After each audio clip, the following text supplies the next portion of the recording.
আচ্ছা দেখো, সম্পাদ্য 4 প্রশ্নটা বলেছে একটি সরলরেখার নির্দিষ্ট কোনো বিন্দুতে একটি লম্ব আঁকতে হবে।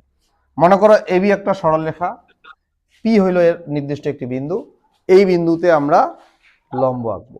তো আমাদের তোমাদের বইয়ে 3টা পদ্ধতি আছে, আমি এখন 2 নম্বর পদ্ধতিটা করছি, এটা হলো 2 নং পদ্ধতি। এরপরে আমরা 3 নম্বর পদ্ধতিটাও করব, 2টা পদ্ধতি আমাদের শিখতে হবে। তো আমরা এই কম্পাসটা এই যে পি বিন্দুতে বসাইলাম, মানে এই যে কম্পাসটা যে আমি বসাইলাম না, ওইটাকে বলে যে পি বিন্দুকে কেন্দ্র করে, মানে যেখানে আমি কম্পাসটা বসাইতেছি ওইটা হলো কেন্দ্র। তো আমরা লিখবো যে পি বিন্দুকে কেন্দ্র করে। আচ্ছা, করে আমরা একটা যে কোনো ব্যাসার্ধ নিয়ে, এই যে এটা আছে না, এটা যে কোনো ব্যাসার্ধ ইচ্ছা মতো যে কোনো ব্যাসার্ধ নিয়ে আমরা এখানে একটা বৃত্ত চাপ আঁকবো। এই যে একটা বৃত্ত চাপ আঁকবো। এটা বুঝতে পারছো আদি সাহা? জি স্যার, বুঝতে পেরেছি। আচ্ছা, এই বৃত্তচাপটা এবি রেখাকে 2টা বিন্দুতে ছেদ করছে। মনে করো তুমি নাম দিলা সিও ডি বিন্দুতে ছেদ করছে, তোমার ইচ্ছা, তুমি যে কোনো নাম দিতে পারো। সিও ডি বিন্দুতে ছেদ করছে। তাহলে আমরা কি করছি, পি বিন্দুকে কেন্দ্র করে যে কোনো ব্যাসার্ধ নিয়ে একটা বৃত্তচাপ আঁকি। এই বৃত্তচাপ এবি রেখাকে যথাক্রমে সিও ডি বিন্দুতে ছেদ করে, বা সিও ডি বিন্দুতে, যথাক্রমে এখানে বলার দরকার নেই, সিও ডি বিন্দুতে ছেদ করে। এখন আমরা কি করব, সি বিন্দুকে কেন্দ্র করব। এই যে সি বিন্দুতে আমি কম্পাসটা বসাবো, মানে সি বিন্দুকে কেন্দ্র করব, করে আমরা এই সিডি রেখার অর্ধেকের বেশি ব্যাসার্ধ নিব। আমরা ব্যাসার্ধটা একটু বড় করে নিব, তাহলে আমাদের সুবিধা হবে। অর্ধেকের বেশি ব্যাসার্ধ নিয়ে আমরা একটা উপরের দিকে একটা বৃত্তচাপ আঁকবো, একদিকে এই দিকে একটা বৃত্তচাপ আঁকবো। বুঝছো না বুঝো নাই? জি স্যার, বুঝছি। এই ব্যাসার্ধটা আমি এই যে সিডি এর অর্ধেকের বেশি নিছি, আমরা বলছি এই ব্যাসার্ধটা যত বেশি নিব তত ভালো হবে, একটু উপরের দিকে হবে, চিত্রটা সুন্দর হবে।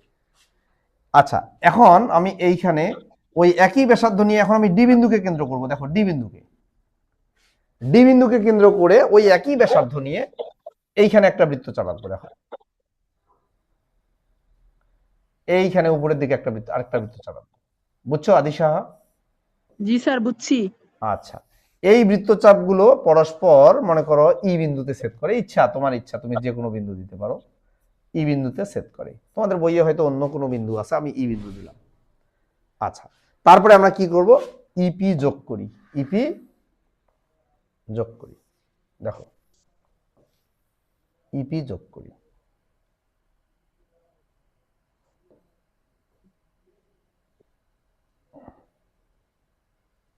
এই যে ইপি যোগ করি, সরি বাঁকা হয়ে গেল, ইপি যোগ করি। তাহলে এই যে ইপি রেখাটা এবি রেখার উপরে লম্ব হয়ে গেল। বুঝছো? ইপি রেখাটা এবি রেখার উপরে লম্ব হয়ে গেল। আমি বইয়ের চিত্রটার সাথে যদি মিলাই, দেখো বইয়ের চিত্রটাতে কিন্তু আলাদা করে এবি ওগুলো দেয়নি, আর ওখানে দিছে কিউ বিন্দু দিছে। বুঝছো? বইয়ের মধ্যে এই বিন্দুগুলো নাই, এই বিন্দুগুলো নাই, এখানে এ আর বি দিছে। বুঝছো? এই যে এখানে ডাইরেক্টলি এখানে এ দিছে, এখানে বি, আর এখানে দিয়েছে কিউ বিন্দু। তাহলে বইয়েরটার সাথে তোমার মিললো। ঠিক আছে, বইয়েরটার সাথে মিললো আর কি। দেখো আচ্ছা আচ্ছা, যাই হোক, এখন আমি তোমাদেরকে এটা তোমাদের পরীক্ষার খাতায় কিভাবে লিখতে হবে এটা হলো বিষয়। ছবিটা আঁকতে হবে, আমি যেভাবে আঁকছি এইভাবে আঁকতে হবে। আশা করি তোমরা আমার সাথে সাথে আঁকছো। এখন পরীক্ষার খাতায় কিভাবে লিখবা, মনে করি একটি রেখার উপরে পি একটি বিন্দু, মানে রেখাটার নাম এবি দেওয়া যাবে না, প্রথমে বলবো যে মনে করি একটি রেখার উপরে পি একটি বিন্দু, পি বিন্দুতে লম্ব আঁকতে হবে। কি আঁকতে হবে? লম্ব। ওকে, তারপরে হলো অঙ্কনের বিবরণ। আসল কাজ এটা, অঙ্কনের বিবরণ, এটাই হলো মেইন কাজ। বুঝছো না? অঙ্কনের বিবরণ মানে আমরা যেভাবে আঁকছি, যে কাজগুলো করছি ওগুলাই লিখতে হবে। আচ্ছা, তুমি লিখবা পি বিন্দুকে কেন্দ্র করে যে কোনো ব্যাসার্ধ নিয়ে একটি বৃত্তচাপ আঁকি। এই বৃত্তচাপটি সরল রেখাটিকে এ ও বি বিন্দুতে ছেদ করে। দেখো এই যে এ ও বি বিন্দুতে ছেদ করে। তারপরে কি আছে, এ ও বি বিন্দুতে ছেদ করে। তারপরে আমরা কি করলাম, দেখো তো এর পরের কাজটা আমরা কি করলাম। এখন দেখো এ ও বি কে কেন্দ্র করে, এত বেশি পোকা ডিস্টার্ব দিচ্ছে।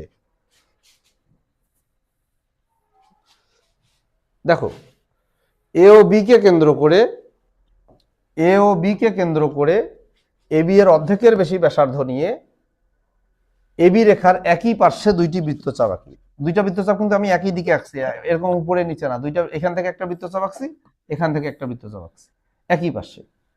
এই বৃত্তচাপ দুটি পরস্পর কিউ বিন্দুতে ছেদ করে। পিকিউ যোগ করি, পিকিউ যোগ করি, তাহলে পিকিউ রেখা এবি রেখার উপরে লম্ব, বা পিকিউ রেখা ওই আমাদের যে রেখাটা ছিল ওইটার উপরে লম্ব হইল। তাহলে আমি যে কথাগুলো বললাম এগুলো বইয়েও লেখা আছে, বুঝছো না? এই কথাগুলো বইয়েও লেখা আছে। এই যে পিকিউ যোগ করি, পিকিউ রেখা এবি রেখার উপরে লম্ব, পিকিউ আচ্ছা লম্ব কেমনে লেখে? লম্ব লেখার সিস্টেমটা হলো পিকিউ রেখা এবি রেখার উপরে লম্ব, এই যে পিকিউ লম্ব এবি। বুঝছো না বুঝো নাই? জি স্যার বুঝছি। এটা কিন্তু ইম্পর্টেন্ট, এটা কিন্তু পরীক্ষায় আসার উপযোগী, হ্যাঁ আসতে পারে।